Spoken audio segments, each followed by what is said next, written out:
O mês de junho teve início trazendo uma conscientização muito importante sobre os transtornos alimentares. Em um período de pandemia que estamos vivendo, falar sobre a compulsão alimentar e os derivados é de extrema relevância. Vamos conversar sobre isso?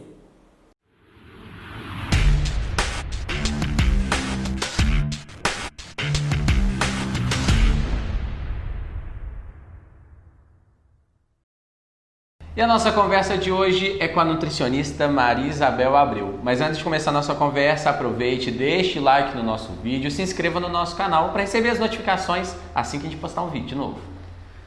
Maria Isabel, fala pra gente, numa situação como essa de pandemia, onde as pessoas intensificam cada vez mais a questão da ansiedade e acaba alimentando de uma forma mais compulsiva, como trabalhar isso, como driblar isso? Criando rotinas.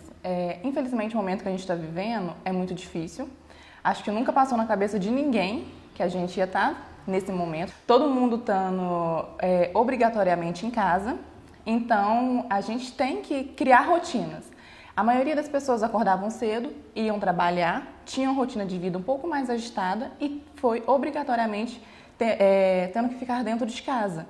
Então, a gente tem que criar hábitos. Acorde, tem o seu horário específico de tomar um café, tem uma rotina para poder almoçar, tomar um lanche da tarde e não fique somente na cama. Infelizmente, a gente está mais parado. Então, a gente não tem aquela atividade física muito... nem que seja só caminhar mesmo, a gente não tem atividade física aumentada, a gente não tem um gasto calórico aumentado.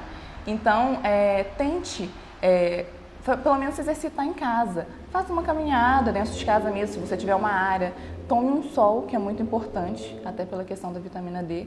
Mas crie hábitos. Acho que o que eu tenho que falar para vocês mesmo é criar hábitos de vida. E como perceber que a alimentação está errada? Porque às vezes vai sendo no dia a dia, vai alimentando aqui e ali e a gente acaba não percebendo. Você tinha uma rotina alimentar. Sempre que a gente fala de hábito, a gente fala de uma rotina. Você tinha rotina alimentar. Às vezes, quando você está dentro de casa, você percebe que você está comendo um pouco a mais. Então, no café da manhã, eu acordo, sou um pouco mais ansiosa porque eu não dormi bem à noite. Porque a gente mudou a rotina de horário de sono. Então, eu acordo, em vez de comer um pão, eu como 2. Eu não faço mais o meu lanche da manhã. Chego no almoço, eu como, em vez de comer as 2 colheres de arroz que eu estava acostumada a comer, eu como 5. Não como nada na parte da tarde, porque na parte da tarde, após o almoço, eu vou dormir. Então, eu acordo mais ou menos umas 6 horas e vou fazer uma janta, vou fazer um lanche. Eu como aquele lanche um pouco maior do que eu faria. Então, esse pouquinho que você está fazendo a mais é o que te mostra. Não, peraí, se eu comi um pão só no café da manhã, por que eu estou comendo 2? Então, tenta ver qual refeição que você está errando. Aí eu falo sempre com os meus pacientes, não tem alimento nenhum errado. Você pode comer o pão, você pode comer o arroz, você pode comer qualquer... Difere a quantidade. Isso. O que interfere é a quantidade. É a quantidade daquele alimento que você come. Fora a questão do açúcar, que acaba sendo muitas vezes mais intensificado nesse período, né? Muita sobremesa, muito brigadeiro. Hoje a gente tem a internet que tem muitas receitas maravilhosas, né? E a dica que eu dou é pesquisem receitas que você consiga substituir alguns alimentos. Por exemplo, vai fazer um bolo de chocolate? Lógico, está frio, a gente quer comer um bolo de chocolate. Em vez de fazer um bolo de chocolate lotado de açúcar, fazer aquele brigadeiro extremamente doce, tenta fazer uma receita mais saudável. Usa farinha de aveia para fazer o bolo. Em vez de usar muito açúcar, diminua. Às vezes eu não gosto de usar um adoçante, um xilitol, às vezes eu não consigo utilizar eles. Diminua a quantidade de açúcar. Em vez de você colocar uma xícara grande, coloca meia xícara. Em vez de fazer um brigadeiro com leite condensado, misturar tudo, faz um brigadeiro fake, invente, procure receitas na internet. Isso ajuda demais, porque essas pequenas alterações que você faz nas receitas vai ajudar a diminuir um pouquinho a caloria, diminuir um pouquinho o açúcar, porque tudo que a gente fala, a gente gira em torno das calorias. Entendeu?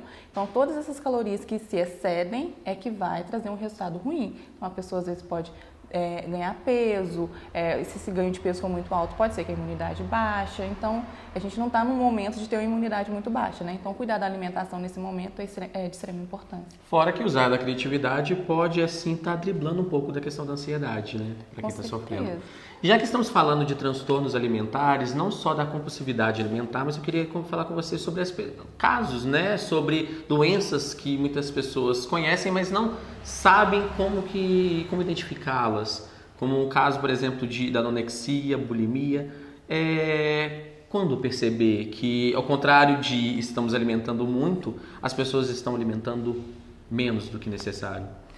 O que acontece é o seguinte, Lucas, para identificar, é uma doença, né? São doenças, e para identificar isso a gente precisa de uma equipe multidisciplinar, que conta com psicólogo, médico, né? E nós nutricionistas.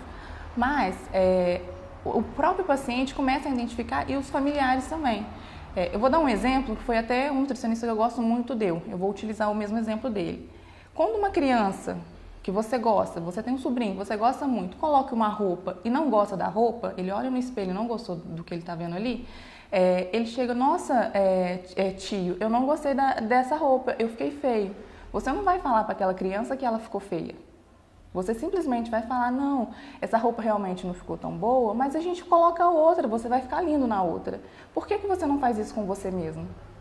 Entendeu? Por que você não tem essa autocompaixão? As pessoas se olham no espelho e não gostam do que estão vendo e acabam, em vez de procurar uma melhora, eu vou procurar um profissional para me ajudar a melhorar isso, procurar uma outra roupa, procurar um profissional para poder ajudar, elas simplesmente param de comer ou comem com culpa. E aí que entra muita dieta radical, pega na internet. Isso, aí que entra aquela coisa das dietas malucas, né? Hoje, igual eu falei anteriormente da internet, ela é maravilhosa. Você consegue achar muita coisa boa, mas infelizmente tem muitos pontos negativos. E um deles é essa questão dessas dietas malucas que tem. Então, por exemplo, eu quero emagrecer 1 quilo para amanhã porque eu quero entrar naquela roupa e eu acho que se eu emagrecer 1 quilo, que a gente pensa no peso, eu vou entrar naquela roupa e vou ficar ok na roupa. Aí eu procuro a dieta da lua na internet. Aí eu vou fazer a dieta da lua, que eu vou ficar a noite inteira acordado olhando para a lua ali, que eu vou emagrecer 1 quilo. Então, isso que acontece com a maioria das pessoas. Então, a pessoa faz a dieta extremamente restritiva, ela entra em compulsão posteriormente e volta para a dieta restritiva, vai novamente para a compulsão e acaba vivendo essa questão do efeito sanfona, né, que a maioria não gosta, e a questão também das doenças que vem, que tem a anorexia, a bulimia e não só essas também, que tem ao contrário também, né, que é a vigorexia, que é o contrário da anorexia. E falando de tantas coisas importantes de doenças, é bom reforçar que a alimentação não está relacionada apenas com a questão de peso, de estética, mas principalmente com relação à saúde. Eu sempre falo com os meus pacientes que o peso na balança, o que te remete ali, é simplesmente uma consequência de hábitos de vida melhores. Então, eu estou alimentando melhor, eu estou conseguindo ir no banheiro todos os dias, então quer dizer, meu intestino está funcionando, eu estou mais saudável, não estou pegando qualquer gripezinha de final de semana e, consequentemente, meu peso mudou. A estética em si é uma consequência. Apesar de eu ser uma nutricionista que faz pós-graduação em fisiologia do exercício e nutrição esportiva, que gosta dessa área, eu sempre falo isso com os meus pacientes, porque nem todo mundo vem no consultório para procurar estética. A maioria das pessoas querem procurar saúde mesmo. Então, a alimentação é extremamente importante para a saúde. Manter a imunidade, manter a questão do bem-estar, porque você estando bem com você mesmo é a melhor coisa do mundo. Sem dúvida, e principalmente nesse período de pandemia.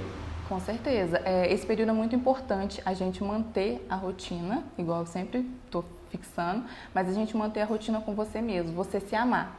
O maior bem que a gente tem na vida é o nosso corpo, é a nossa saúde. Se ame, se goste e cuide de você mesmo. É a melhor coisa que você faz nesse momento. Marisabel, muito obrigado por essas dicas, esclarecer as dúvidas e fica aí mais uma conversa muito boa e produtiva para você de casa. Aguardo você semana que vem com mais uma boa conversa. Só antes, não esqueça, dá like no vídeo e inscreva no canal. Um grande abraço a todos!